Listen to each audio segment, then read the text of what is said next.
Olá pessoal, o vídeo de hoje é sobre o OGIN 11, tá? Um fundo de desenvolvimento, fundo de infraestrutura, tá? Voltado aí para debêntures incentivadas, ok? A gente vai dar uma olhada nesse que é o último relatório gerencial, de todas as atualizações, movimentações do ativo, tá? Iniciamos aqui, ele vai citar que o fundo, né? É um fundo de renda fixa que investe os recursos aí em debêntures do setor de infraestrutura, tá? Disponível aí para o público em geral, qualquer um pode comprar cotas do ativo, tá? E tem meta de retorno aí de 1 a 2% acima dos títulos públicos de prazo médio equivalente, ok? Vai falar um pouco aí, inicialmente, né? Aqui temos alguns detalhes como o início do ativo, né? Outubro de 2022, tá? Só teve uma emissão, né? No caso, a captação, ok?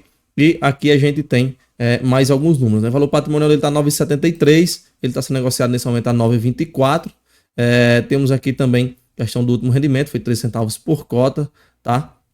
2,83 é a carteira dele, né? A taxa média CDI mais 2,83, né? Se bem ele vai mostrar que é em CDI, porém a carteira dele é majoritariamente atrelada à inflação, como a gente vai ver mais à frente. Duration é de 4,4 anos, tá? Isso aqui não é a reserva que ele tem para distribuir, ok? Isso aqui é a diferença entre o valor patrimonial lá do início e o valor patrimonial de agora, tá? Aqui nos comentários falar um pouco sobre o noticiário, tá? Aquela questão macroeconômica que a gente já acompanha, né? Mercado de capitais, enfim. A questão de debêntures incentivadas, né? Debêntures incentivadas aí são debêntures aí que tem o incentivo aí fiscal do governo, né? Algumas reduções na questão do imposto, né? Para já incentivar esse meio, ok?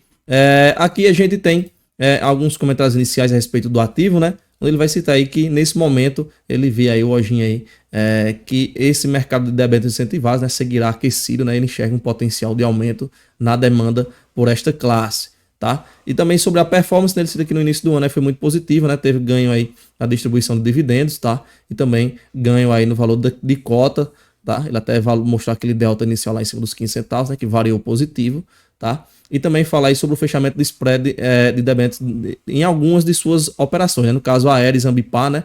Isso aqui eu vou explicar melhor, tá? Aqui esse gráfico, tá? Essa questão desse fechamento de spread, por exemplo, você tem a NTNB ali que tem um rendimento, né? E para a renda variável ela compensar, ela tem que render mais do que essa NTNB, né? Porque a NTNB é a renda fixa, tá? Para que a renda variável, que é mais arriscada, seja mais compensatória, ela tem que render mais em relação à NTNB, né? E esse spread é justamente essa diferença entre a NTNB e essa rentabilidade dessa operação, tá?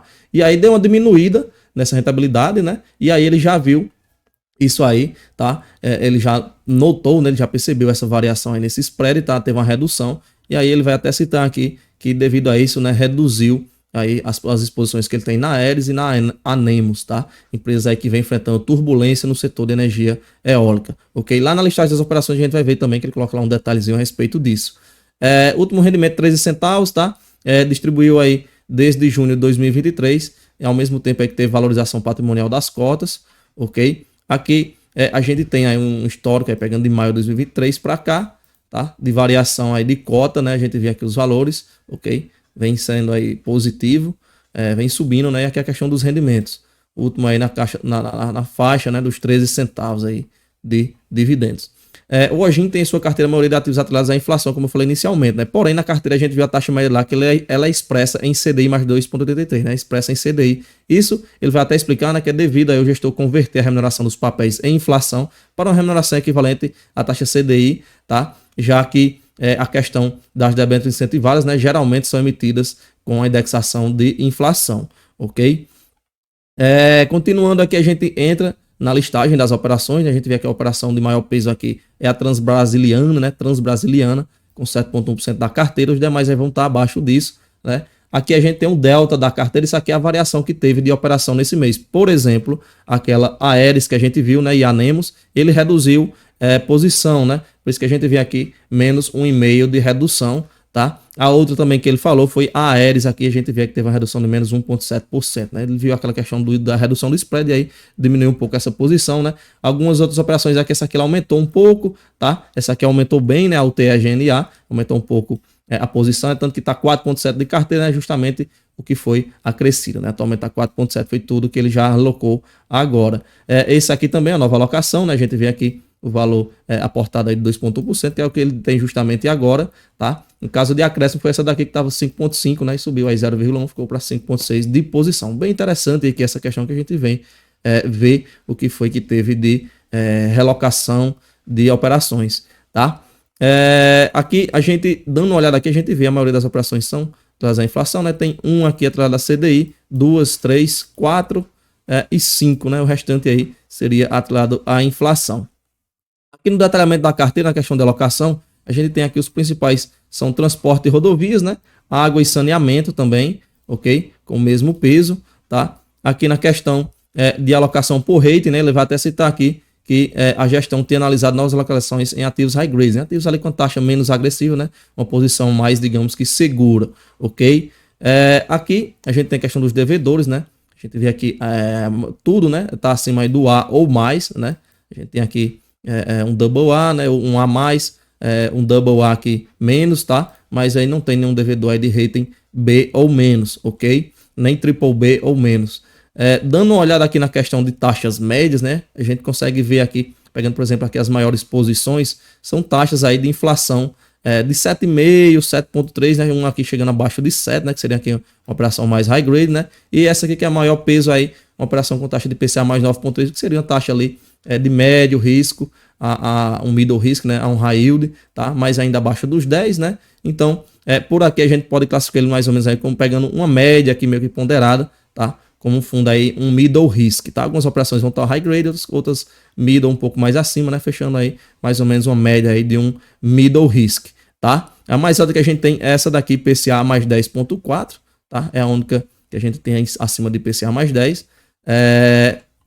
Ou seja, a gente pode classificar ele como médio risco aí, se bem que algumas pessoas caracterizam esses fundos de desenvolvimento às vezes como um high yield, né? Só por ser desenvolvimento, mas vendo a questão da taxa média ali, a gente vê como taxa média de um fundo middle risk. Tá? Aqui na distribuição a gente vai ver algo bem diferente do que a gente está acostumado a ver em outros fundos de papéis, né?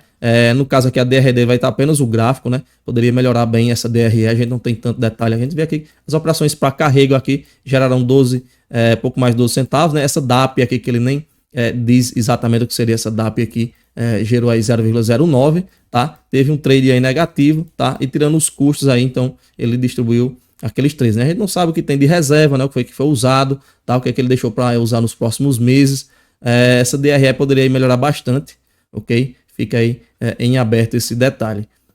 Aqui na questão de performance, né? Bem interessante isso aqui, ele mostra a performance aí das operações que mais contribuíram. No caso, a aérea aqui teve uma contribuição de pouco mais de 2 centavos, essa aqui quase 2 centavos, tá? E as que menos contribuíram, aqui que tem umas aqui que tem, vai estar o peso 0,000, são pesos aí bem pequenos, né? A gente vê aqui as identificações aí dessas operações, ok? Mais à frente aqui a questão de liquidez, né? Um fundo que tem apenas menos de 2.500 cotistas, então já é esperado uma liquidez baixa, né? A gente vê aqui a liquidez média diária de R$80 mil por dia, bem abaixo daquele 1 milhão que a gente tem com o valor base, tá? Fundo ainda muito pequeno, né? Questão até de alguns números, a gente pegar aqui aqui do Ojinha, aqui no Investidor 10, né? Eu até pesquisei ele no Status Invest, no Status Invest não tem, né? Pelo menos eu não encontrei ele lá na caixa de busca. Ele tem um valor patrimonial por volta de 45 milhões de reais, tá? P sobre VP dele aí tá por volta de 0,95, ou seja, ele tá descontado aí em torno de 5% de desconto em relação ao valor patrimonial. Esse aqui é o gráfico de cotação do ativo, ok? A gente até pegar aí, ele deu uma variada aqui, deu uma caída lá no período 4, ali de 2023 ao período 5, né? Depois subiu de novo, tá aí nesses patamares aí de 9 e pouco, aí 9 a 9,30. Continuando aqui, a gente vê a evolução do número de cotistas, questão de negociação diária, tá? A liquidez, como a gente viu, é bem baixa, e aqui a gente já tem o detalhamento das operações, né? É um fundo aí bem diferente do que a gente está acostumado a ver, né? Um fundo voltado aí para debêntures incentivadas, tá?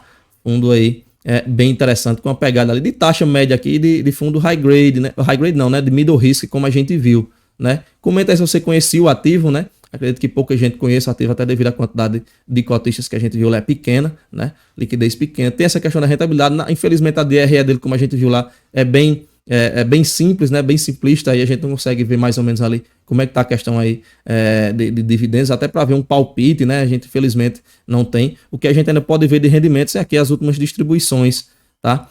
Pegando aqui, vem nos patamares aí bem variável, né? A gente vê com um valor de 9 centavos, né? Outro chegando aqui a 21, né? Outro de 13, outro de 11, né? Varia bastante, né? Então até para dar um palpite aí, para deixar um chute, fica bem difícil, né? Mas pegando aí nessas últimas repetições aí, poderia chutar aí talvez 13 centavos, né?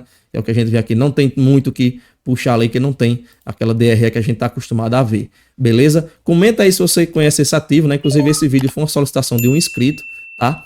É aí vídeo bem interessante, tá? Participa lá do grupo Telegram, a gente tem um grupo Telegram, o link vai estar na descrição do vídeo, participa por lá, a gente tá sempre por lá conversando sobre fundos imobiliários, beleza? Isso era tudo que a gente tinha para ver no vídeo de hoje, a gente se vê no próximo vídeo e valeu!